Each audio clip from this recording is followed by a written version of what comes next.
नमस्कार, मी वैशाली मधुरभोज रेसिपीमध्ये तुमचं मनपूर्वक स्वागत। उन्हाळा सुरू झाला की आपण वाळवण्याचे पदार्थ सुरू करतो, पण आज मी तुम्हाला असेच एक वाळवण्याचे पदार्थ घेऊन आली आहे, तो म्हणजे शाबूचे चिप्स इथे घेऊन आलेले आहे। तर हे चिप्स बनवायला खूप सोपे आहेत आणि खायला तर खूप असे चटपटीत लागतात। चला मग मस्त अशा रेसिपीला सुरुवात करूयात।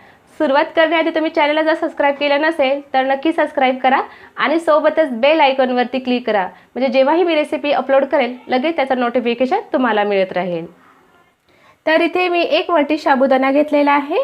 आता या साबुदाण्याला आपण 1 ते 2 पाण्याने चांगलं स्वच्छ धुवून घेऊया। त्यासाठी इथे मी एक बाउल घेतेय, त्या बाउलमध्ये आता हा साबुदाण्यामध्ये टाकून घेते आणि याला आपण 2 ते 3 पाण्याने स्वच्छ धुवून घ्यायचं आहे। तर यामध्ये पाणी टाकून तर धुवून घेणं गरजेचं आहे, कारण की याच्यातले जी घाण वगैरे असते ती अशी निघून जाते। तर इथे मी 1 ते 2 पाण्याने हा साबुदाणा धुवून घेतलेला आहे। आता हा साबुदाणा आपण भिजत ठेवूया। त्यासाठी यामध्ये आपण आता पाणी घालायचं आहे। तर साबुदाणा बुडेल एवढं पाणी टाकायचं आहे आपल्याला। तर या ठिकाणी बघा, म्हणजे फक्त असं 1 इंच असं एवढं पाणी घेतलेलं आहे, एवढं टाकलेले मी याच्यामध्ये पाणी टाकून घेतलेलं आहे। आता हा साबुदाणा आपल्याला 5 ते 7 तास चांगला भिजून घ्यायचा आहे। तर यावर झाकण लावून आपल्याला हा साबुदाणा भिजत घालून ठेवूया। आता 5 ते 7 तासानंतर तुम्ही पाहू शकता मस्त आपला हे साबुदाणा इथे छान मुरलेला आहे। आता यामध्ये आपण गरम पाणी करून घालणार आहोत।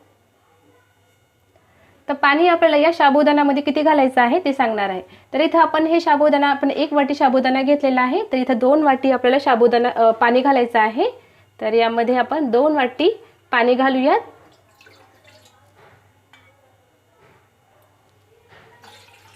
आणि याला चांगलं असं गरम करून घ्यायचं आहे। कडकडीत आपल्याला हे पाणी गरम करून घ्यायचंय।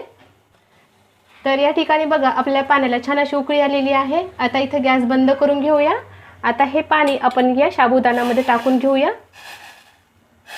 आता हे सगळं आपण या साबुदाण्यामध्ये टाकून घ्यायचंय।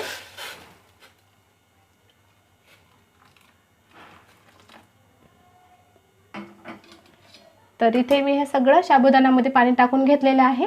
आता यावर आपण झाकण लावून हे रात्रभर असंच ठेवायचं आपल्याला। तर दुसऱ्या दिवशी तुम्ही पाहू शकता मस्त आपला हा साबुदाणा इथे छानपैकी मुरलेला आहे, मस्त असा चिकट झालेला आहे।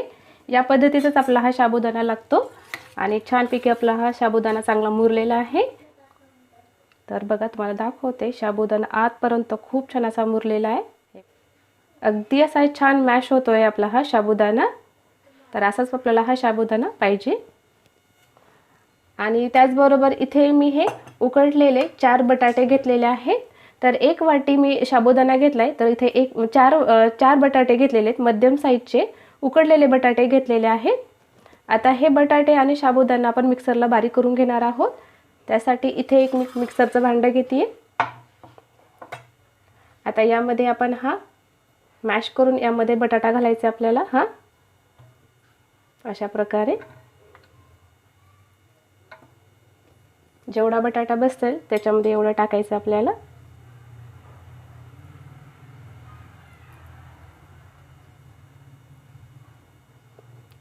आणि यामध्ये आपण हा साबुदाणा भिजवला होता ते यामध्ये घालूयात।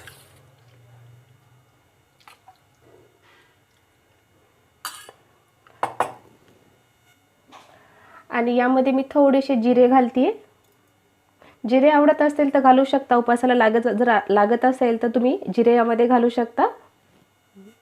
आणि यामध्ये थोडंसं पाणी घालून आपल्याला हे मिक्सरला छान असं बारीक करून घ्यायचं आहे। खूप जास्तच पाणी घालायचं नाही आणि हे मिक्सरला आपल्याला चांगलं बारीक करून घ्यायचंय। तर या ठिकाणी बघा, आपला हा साबुदाणा आणि बटाटा छान असा बारीक मॅश करून झालेला आहे, म्हणजे छान असं बारीक वाटून झालेला आहे। आता हे आपण एका प्लेटीमध्ये काढून घेऊया, म्हणजे एका बाउलमध्ये काढून घेते मी याला।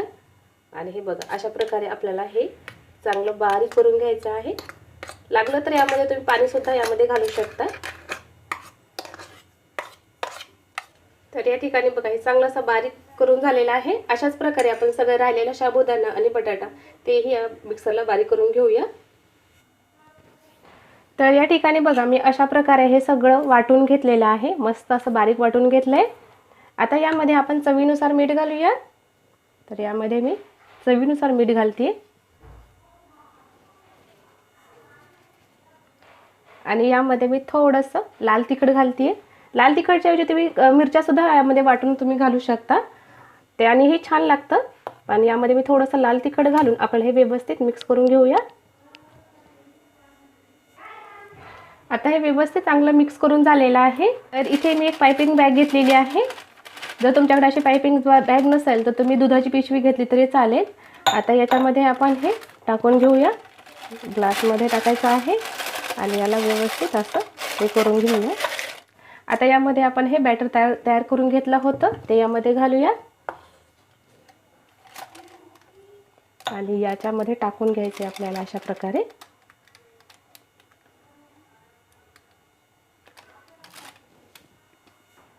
आता हे सगळं टाकून घेतलेलं आहे या पद्धतीने बघा.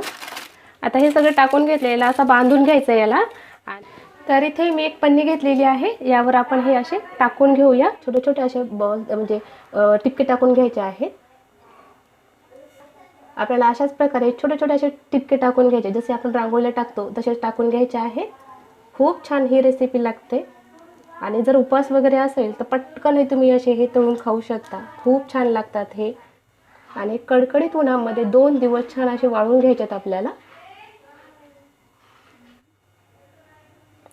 तर 2 दिवसानंतर तुम्ही पाहू शकता याला कडकडीत असं उन्हामध्ये मी छान असं वाळून घेतलेलं आहे.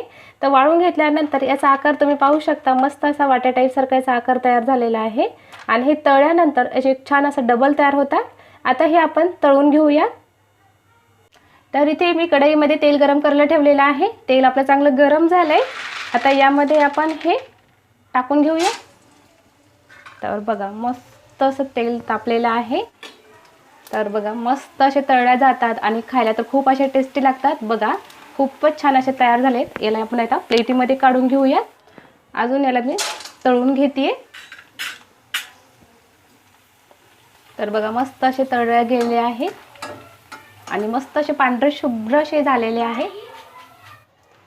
तर इथे मी हे अर्धे असे तळून घेतलेले आहेत आणि बाकीचे जे राहिलेले आहे ते डब्यामध्ये स्टोर करून ठेवायचे. 1 वर्षभर मस्त आरामात टिकतात. हवं तुम्हाला जे खायचं असेल तर तुम्ही अशा प्रकारे हे तळून खाऊ शकता. तर याचा तुम्ही चिवडा देखील करून खाऊ शकता. याच्यामध्ये तुम्ही ना शेंगदाणे वगैरे असतात ते तळून घ्यायचे आणि यावर टाकून तुम्ही खाऊ शकता. खूपच जबरदस्त लागतात. तर या ठिकाणी बघा तुम्हाला याच्यातले एक दाखवते. तर बघा खूपच छान असे तयार झालेले आहे. तर यातले खाऊन दाखवते तुम्हाला. तर बघा खूपच असे छान असे कुरकुरीत झालेले आहेत आणि खायला तर खूप असे टेस्टी झाले. तर अशा प्रकारे तुम्ही साबुदाणा बटाट्यापासून मस्त असे वाळवण्याचा पदार्थ घरी नक्की ट्राय करा. माझी खात्री आहे तुम्हाला ते नक्कीच आवडेल. तर उपवास वगैरे असेल तर अशा प्रकारे तुम्ही खाऊ शकता. खूपच छान लागतो. ज्याला उपवास नसेल ते सुद्धा मस्त असे आवडीने खातील. साबुदाण्याचे चिप्स तुम्हाला कसे वाटले ते मला कमेंट बॉक्समध्ये मला नक्की कळवा. जर तुम्हाला ही रेसिपी आवडल्यास लाईक करा, शेअर करा आणि सबस्क्राईब करायला विसरू नका. परत भेटूयात अशी एक छान रेसिपी बरोबर. तर हा व्हिडिओ तुम्ही शेवटपर्यंत पाहिल्याबद्दल धन्यवाद.